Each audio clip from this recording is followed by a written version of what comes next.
पूर्व सांसद ब्रजभूषण शरण सिंह सीतापुर पहुंचे हुए हैं। 48 वर्षों की शैक्षणिक उत्कृष्टता के साथ 23 से भी ज्यादा प्रमुख बीटेक प्रोग्राम्स और 600 से अधिक अंतर्राष्ट्रीय छात्रों के साथ विज्ञान डीम्ड टू बी यूनिवर्सिटी देश की बेहतरीन यूनिवर्सिटी में से एक है और जोरदार स्वागत हुआ है।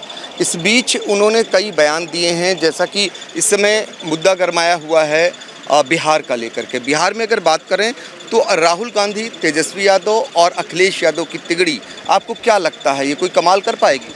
देखिए, एक बात आपको बड़ी गंभीरता से लेना पड़ेगा कि राहुल गांधी भी नेता नहीं है और तेजस्वी भी नेता नहीं है। एक ये देश के राजकुमार हैं, इनकी मानसिकता है कि मैं देश का राजकुमार हूँ, उनकी मानसिकता है कि मैं बिहार का राजकुमार हूँ। और मुद्दा क्या बनाना चाहिए, शायद इस बात का इनको ज्ञान ही नहीं है।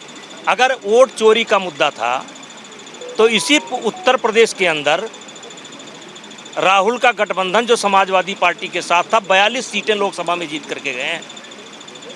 राजनाथ सिंह जी की मार्जिन कम हुई है, मोदी जी की मार्जिन कम हुई है, हमारे बेटे करण भूषण सिंह की मार्जिन कम हुई है। अगर वोट चोरी होता तो 10 से 42 से कैसे पहुंच गए?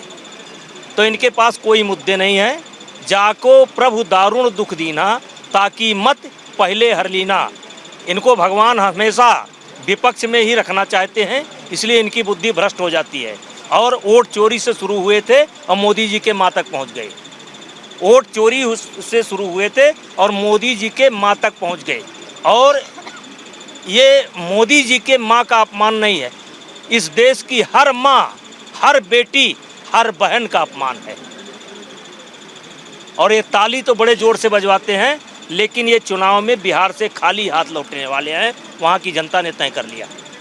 तो क्या लगता है ये तिगड़ी कोई काम नहीं कर पाएगी बिहार में? देखिए, देश में कई समस्याएं हैं,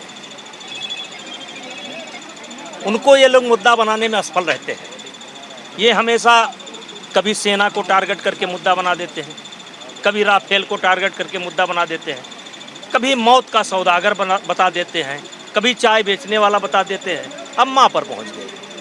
तो देश में है समस्याएं, ऐसा नहीं कि सारे समस्याओं का समाधान हो चुका है। रोज एक समस्या जाती है, दूसरी समस्या आती है, तो इनका ध्यान ही नहीं जाता समस्या के ऊपर। ये बस जिस चीज़ में हल्के से नारा लगे, हल्के से ताली बजाए और ये खुश हो जाएं, वही इनका मुद्दा है। और ये दुर्भाग्य है देश का। जो विपक्ष की भूमिका होनी चाहिए वो राहुल गांधी नहीं निभा रहे हैं। अच्छा, ओम प्रकाश राजभर समस्या नहीं है योगी सरकार की? देखिए, ये पार्टी का काम है, इस पर मेरा बोलना ठीक नहीं है।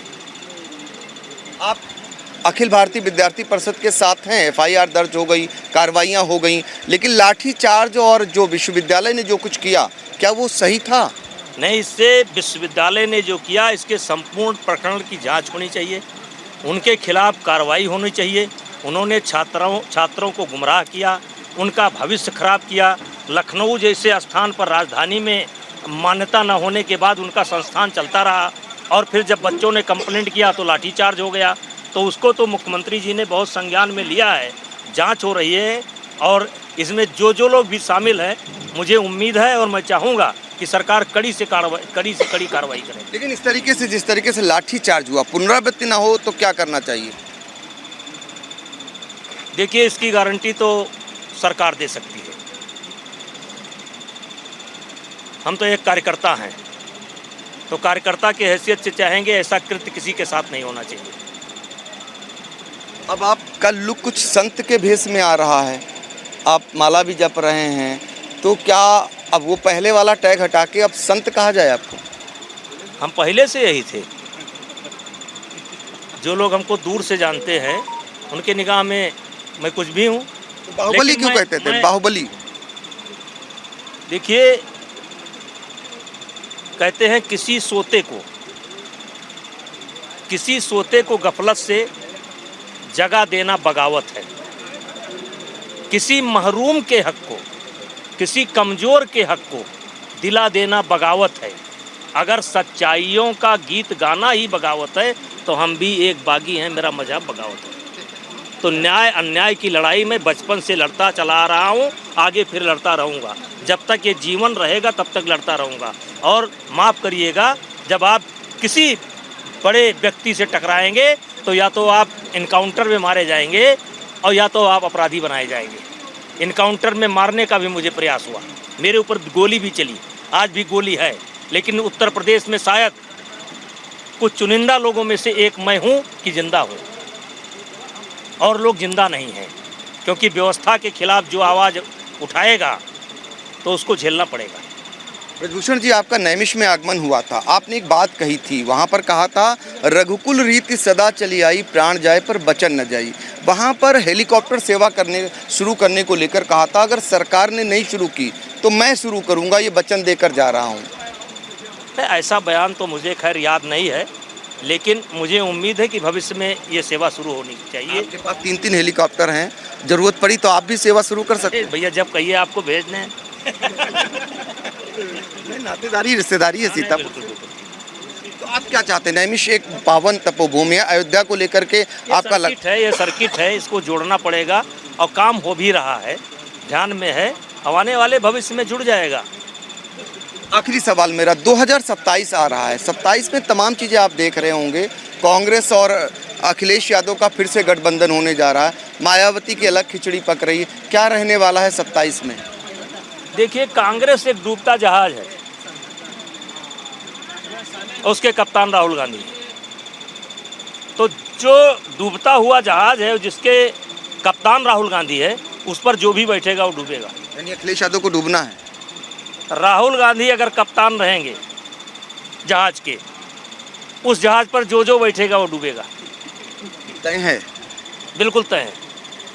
अवध क्षेत्र में बहुत बुरी हार हुई, आपको टिकट नहीं दिया भारतीय जनता पार्टी ने, क्या लगता है इसका खामियाजा भुगता कहीं ना कहीं पार्टी ने? नहीं, टिकट तो दिया, मेरे बेटे को दिया था। आपको? हम 70 साल के हो गए। अच्छा, वो जो आरोप लगाए थे वो किसके कहने पे लगाए थे, जो महिला खिलाड़ी थी? वो बड़ा लंबा विषय है, बस एक लाइन का शेर अर्ज करता हूँ। इतने गहरे घाव कहाँ से आए होंगे, इतने गहरे घाव कहाँ से आए होंगे, लगता है तुमने भी दोस्त बनाए होंगे। क्या तो कोई बचा नहीं जो शामिल नहीं था, लेकिन जो जो शामिल थे सबका लगातार सत्यानाश हो रहा है। कोई राजनीति से बाहर जा रहा है, कोई चुनाव हार रहा है, कोई हमेशा के लिए ऊपर जा रहा है, कोई बचेगा नहीं। आपने अभी कहा 70 साल का मैं हो गया हूँ, मौका मिला फिर से आएंगे? अरे आना तो है यार, पहले तो देखिए, आना तो आई है, ये कहा है ब्रजभूषण शरण सिंह ने, और कहा है कि कांग्रेस जो है डूबता जहाज है।